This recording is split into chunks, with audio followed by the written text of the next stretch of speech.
आप सभी का स्वागत है। अभी जो मैं आप सभी को बताने वाला हूं इसको ध्यान से समझना है। काउंसलिंग का कंप्लीट डिटेल में आप सभी को अभी बताने वाला हूं, इसको ध्यान से समझे। और मुझे इतना पता है कि यहाँ पे 90% से ज्यादा स्टूडेंट्स ऐसे हैं जिनको डिटेल पता ही नहीं होता है। और अभी जो मैं आपको बताऊंगा अलग अलग तरह का कौन कौन से काउंसलिंग होता है, इसको समझे। एक बात मैं आप सभी को शुरू करने से पहले बता दूं, इसको बिना समझे बिना जाने आप काउंसलिंग नहीं करना। ये मेरा पर्सनल अनुभव है और पर्सनल मैं आप सभी को सजेस्ट करूंगा। देखो, अगर आप अच्छा मार्क्स आपका है तो कॉलेज मिल जाएगा, लेकिन आपके रैंक पे आपको डिजर्विंग कॉलेज मिलना चाहिए, ये इंपॉर्टेंट है, ये सबसे इंपॉर्टेंट है। और बिना समझे आप सभी ये शायद मिस्टेक कहीं ना कहीं कर दोगे। शुरू करते हैं। और हाँ, आप सभी चैनल को जरूर सब्सक्राइब कर ले और लास्ट में आपके लिए कुछ है, इसको देखिएगा। सबसे पहले आप सभी को बता दूं एमबीबीएस और बीडीएस का काउंसलिंग कैसे होता है। एमसीसी और स्टेट के बारे में आपको बताने वाला हूं। सबसे पहले आपको बता दूं कि एमसीसी यानी ऑल इंडिया कोटा 15% और 85% कैसे काउंसलिंग होता है। आपने नाम सुना है all India Kota 15%। All India Kota 15% पे काउंसलिंग करने के लिए आपको एमसीसी के वेबसाइट पे रजिस्ट्रेशन करना होता है। जब आएगा मैं आपको बताऊंगा स्टेप बाय स्टेप कैसे करते हैं। डीम्ड यूनिवर्सिटी में अगर आप एडमिशन करना चाहते हैं तो यहां भी एमसीसी के थ्रू ही आपको एडमिशन मिलेगा। और मैं आपको बता दूं कि डीम्ड यूनिवर्सिटी एक ओपन यूनिवर्सिटी है। ओपन का मतलब ये होता है जहां भी ओपन नाम आ जाए, इसका मतलब उस कॉलेज में 100% सीट्स ऑल ओवर इंडिया के स्टूडेंट्स के लिए ये है। ठीक है, तो 100% सीट्स डीम्ड में एमसीसी करेगा।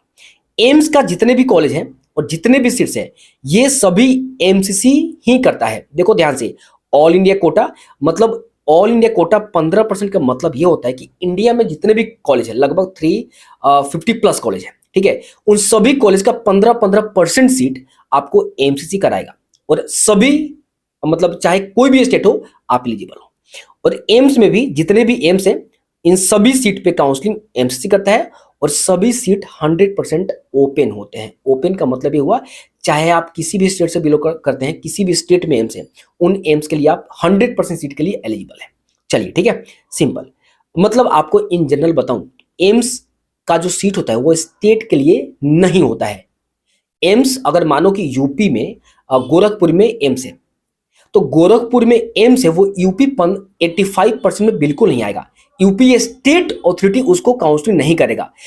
एम्स में जो उस कॉलेज है, कंप्लीट 100% सीट एमसीसी करेगा।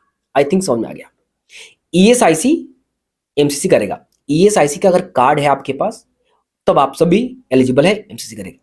एएमयू का काउंसलिंग एमसीसी करेगा।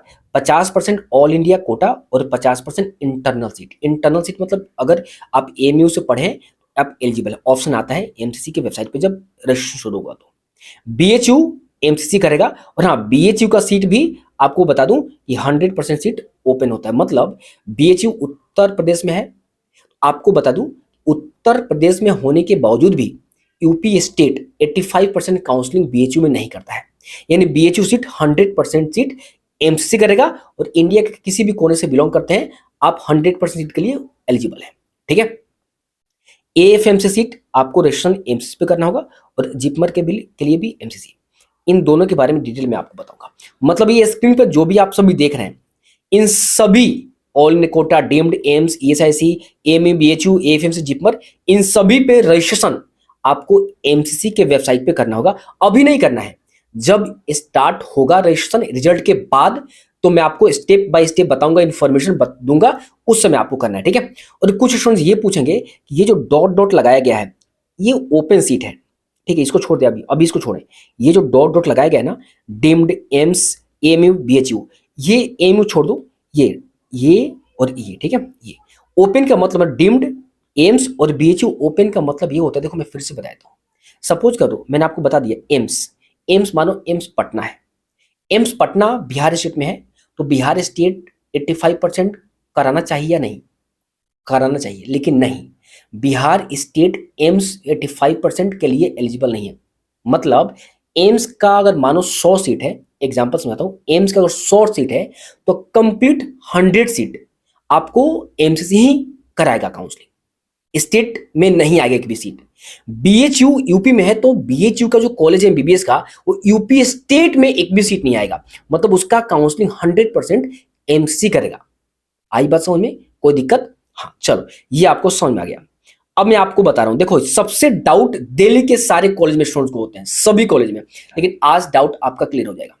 सेंट्रल यूनिवर्सिटी या इंस्टीट्यूट में दिल्ली यूनिवर्सिटी, सेंट्रल इंस्टीट्यूट और faculty of dentistry Jamia Millia Islamia Delhi आता है। मैं समझाता हूं डिटेल में। सबसे पहले आप सभी जब एमसीसी के वेबसाइट पे आप सभी रजिस्ट्रेशन करेंगे तो वहां पे दिल्ली कोटा ऑप्शन आता है, वहां पे आपको टिक करना होता है।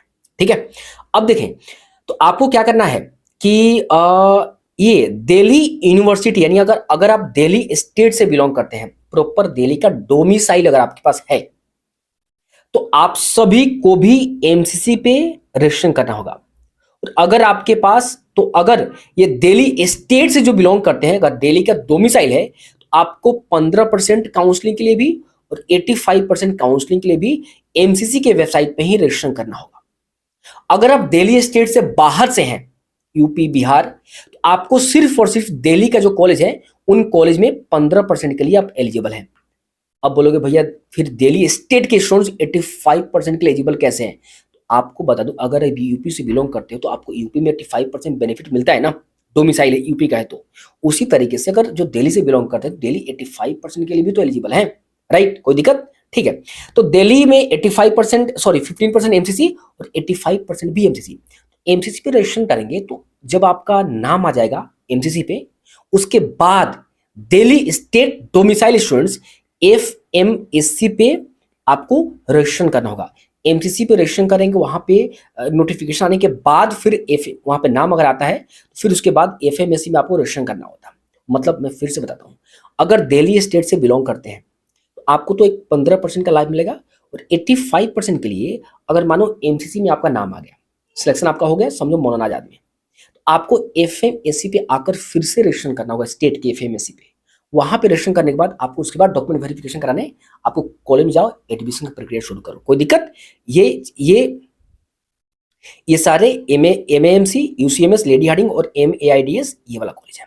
उसके बाद सेंट्रल इंस्टीट्यूट दिल्ली में है, इसके अंदर आता है 2 college, Vardhman Mahavir medical college and Safdarjung, और ए Atal Bihari Vajpayee institute of medical science and RML, और एक डेंटल कॉलेज आता है। ठीक है, तो ये 2 एमबीबीएस का है और ये आपको डेंटल का है।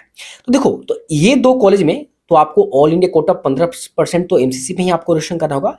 लेकिन अगर आप दिल्ली स्टेट से बिलोंग करते हैं, दिल्ली स्टेट से बिलोंग करते हैं, आपको क्या होगा, इसमें हालांकि ये आईपी कोटा क्या है, ये दोनों आईपी के अंडर आते हैं, लेकिन इनका भी 85% जो है वो आपको एमसीसी कराएगा।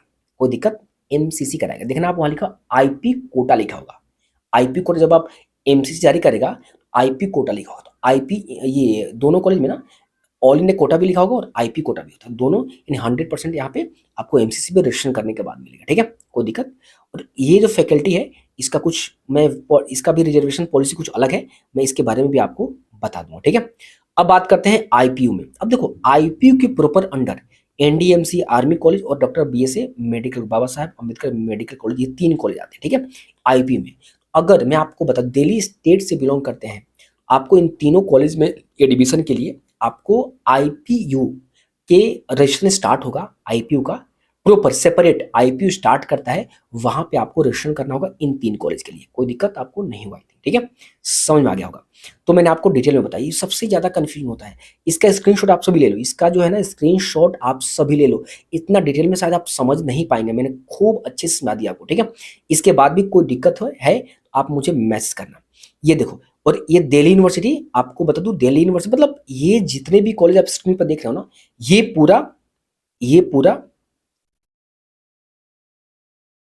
ये पूरा कॉलेज सभी के लिए एमसीसी पे आपको पहले वेबसाइट रजिस्ट्रेशन करना होगा। पहले लिख नोट कर लेना, सिर्फ इनको छोड़कर, इसको छोड़कर, ठीक है, इसको छोड़कर आपको रजिस्ट्रेशन करना होगा।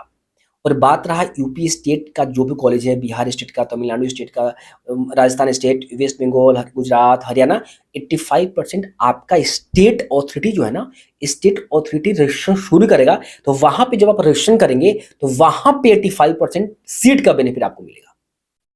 मैंने आपको सुना दिया, आई थिंक आपको कोई दिक्कत नहीं होगा। इसको नोट डाउन आप सभी अच्छे से कर लो। ठीक है, अब कोई दिक्कत नहीं होना चाहिए। मैं फिर से बता दूं, दिल्ली स्टेट डोमिसाइल से बिलोंग करते हैं, आपको सारे सीट के लिए पहला पहला पॉइंट आपको एमसीसी में रजिस्ट्रेशन करना होगा, ये दिमाग में बैठा लो। उसके बाद का प्रक्रिया मैं आपको बताऊंगा जब स्टार्ट होगा। तो ओवरव्यू मैंने आपको दे दी, इसके बाद भी दिक्कत हो तो आप सभी मुझे बताना। और एक बात आपको बता दूं, मैं आपको कंप्लीट गाइडेंस तो कर रहा हूं और एंड तक यूट्यूब पे फ्री में करूंगा, लेकिन इसके बाद भी अगर आपको दिक्कत हो, फर्स्ट टाइम आप विजिट कर रहे हैं काउंसलिंग में, अगर कोई भी आपको कुछ भी नहीं आता है ना, देखो, तो मैं आपको दिल से कह रहा हूँ, देखो इंडिया में बहुत सारे ऐसे लोग हैं जो आपसे 25,000 50,000 रुपये डिमांड करेंगे, बहुत सारे 10,000 भी डिमांड करेंगे, बहुत ज़्यादा, ठीक है। मैं चाहता हूँ कि आप उतना किसी को मत दो। मैं आपको बता रहा हूँ कि मैंने आप सभी के लिए, जिसको कुछ भी नहीं आता, पर्सनल मेंटरशिप काउंसलिंग मैंने ऑफिशियली लॉन्च कर दिया है, ठीक है। गोल एमबीबीएस पे आप सभी विजिट करो, लिंक दे रखा है, गूगल प्ले स्टोर से डाउनलोड करो, या www.golembbs.com पे आप सभी विजिट करो, उसका भी लिंक दे रखा है। वहां से पर्सनल मेंटरशिप के लिए आप सभी परचेज कर लेना। मैं आप सभी जस्ट 199 में आपको लूंगा, 2000 में कंप्लीट आपको काउंसलिंग एडमिशन तक आपको कॉलेज में पहुंचाकर आपको छोड़ूंगा, ठीक है। कंप्लीट आपको गाइडेंस मिलेंगे टिल लास्ट राउंड। बहुत सारे स्टूडेंट का डाउट रहता है कि पता नहीं भैया, मतलब अच्छे से गाइडेंस करोगे नहीं। प्रीवियस ईयर कंप्लीट मेरा टीम मैंने किया है, आप सभी अगर वो खुद सजेस्ट करके मेरे पास अभी तक बहुत सारे स्टूडेंट भेज चुके हैं, ठीक है। क्योंकि मैं मानता हूँ जितना ईमानदारी से मैं आपको पढ़ाता हूँ, उतना ही ईमानदारी से मुझे कॉलेज में भी आपको पहुंचाना है, ठीक है। उसके बाद अगर आप चाहते हो एप्लीकेशन फॉर्म फिलअप आप नहीं कर सकते, वो भी मैं करा दूंगा, ठीक है। प्रेफरेंस लिस्ट सबसे इंपॉर्टेंट होता है, आपका रैंक के अकॉर्डिंग, आपका जो रैंक है उस रैंक के अकॉर्डिंग प्रेफरेंस लिस्ट तैयार करना सबसे इंपॉर्टेंट है। ऐसा ना हो कि आप जो लो रैंक कॉलेज ऊपर डाल दो और हाई रैंक कॉलेज नीचे डाल दो, और आपका अच्छा नंबर हाई रैंक कॉलेज आप डिजर्व करते हो, प्रेफरेंस ऊपर नीचे से आपको अच्छा कॉलेज नहीं मिले। सबसे इंपॉर्टेंट ये होता है, आपका मेहनत जो है ना सबसे डिपेंड करता है इस पे, पर्सनल प्रेफरेंस लिस्ट पे, ठीक है। ये मैं आपको प्रोवाइड कर दूंगा, ठीक है। आपको अगर आपको लगता है कि हाँ कॉल पे बात करना चाहिए तो कभी भी कर सकते हैं, ठीक है। व्हाट्सएप ग्रुप आपको बनाकर मिलेंगे, ग्रुप में डाल दिया जाएगा, ताकि कोई भी स्टेट का, एनएमसी का, एमसीसी का कोई भी नोटिफिकेशन आता है या किसी भी स्टेट का किसी प्रकार का नोटिफिकेशन आता है तो तुरंत आपको वहाँ पे दिया जाता है, ठीक है। क्योंकि आप सभी को सभी स्टेट का नोटिफिकेशन वो भेजा जाता है। कंप्लीट गाइडेंस आपको सिक्योरिटी मनी जब तक वापस नहीं आएगा तब तक गाइडेंस किया जाएगा। मैं एक लाइन अगर आपको बोलूँ समझाने के लिए, देखो मैं क्लियर बात बता दूँ, आप 1999 का गवर्नमेंट कॉलेज का है, और प्राइवेट के लिए इतना मैंने रखा है, ठीक है। प्राइवेट में बहुत थोड़ा सा दिमाग खराब होता है, ठीक है। गवर्नमेंट के लिए है, ठीक है। तो आपको लगभग 3-4 महीने का बात, अभी तो लगभग आपको 4 महीने 5 महीने तक अभी से लेकर काउंसलिंग तक बता रहा हूँ चलेगा, तो कंप्लीट आपको गाइडेंस मिलेगा, ठीक है। आप एकदम टेंशन फ्री होकर ये ले लेना, ठीक है। अगर आपको नहीं कुछ पता है तो मैं कंप्लीट गाइडेंस आपको करा दूंगा, मेरे से ही आप बात करोगे, ठीक है। मैं आपको एक नंबर देता हूँ यहाँ पे, ये नंबर जो शो हो रहा है इसे व्हाट्सएप कर लेना, ठीक है। और या अगर आप सिर्फ परचेज कर लोगे ना, आप ग्रुप में ऐड कर दिए जाएंगे, पर्सनल नंबर आपको शेयर कर दीजिए सब कुछ। अब बोलोगे सर आप पैसे क्यों ले रहे हो, देखो, तो अगर मैं पर्सनल शुरू करूँ तो मेरे पास लाखों स्टूडेंट्स आ जाएंगे। अगर 20,000 भी स्टूडेंट्स आ गए पर्सनल के लिए तो मैं कैसे करूंगा, इसलिए पेज शुरू किया हूँ कि वैसे स्टूडेंट जिनको एकदम लाचार नहीं आता है तो कम ही स्टूडेंट, लिमिट स्टूडेंट मुझे मिले, बहुत लिमिट ही में लेता हूँ, ठीक है, जितना मैं कर सकता हूँ, ठीक है। तो अगर आप जल्दी चाहते हो करना तो ले लेना, ठीक है। मैं इसलिए बोल रहा हूँ, मुझे बहुत दुख होता है अच्छे रैंक होने के बाद भी आपको कॉलेज नहीं मिलता है, ठीक, अच्छा कॉलेज, तो थोड़ा दुख होता है कि यार ये लड़का ना डिजर्विंग होता है कई बार, ठीक है। तो दुख होता है यार, तुम्हें ये कॉलेज मिलना चाहिए। तो और मैं तो हर एक जगह नहीं जा पाऊंगा ना, हर एक स्टूडेंट से बात नहीं कर पाऊंगा। तो अगर ऐसा आपको लगता है कुछ नॉलेज नहीं तो आप ये सब ले लो, मैं आपको गाइड कर दूंगा, ठीक है। चलो, तो ये मैंने आपको समझा दिया, बाकी कोई भी दिक्कत हो तो आप मेरे से बात कर लें, ठीक है। लिंक दे रखा है, सब कंप्लीट लिंक, आप सभी एक बार चेक कर लो। अभी के लिए इतना ही, मिलते हैं।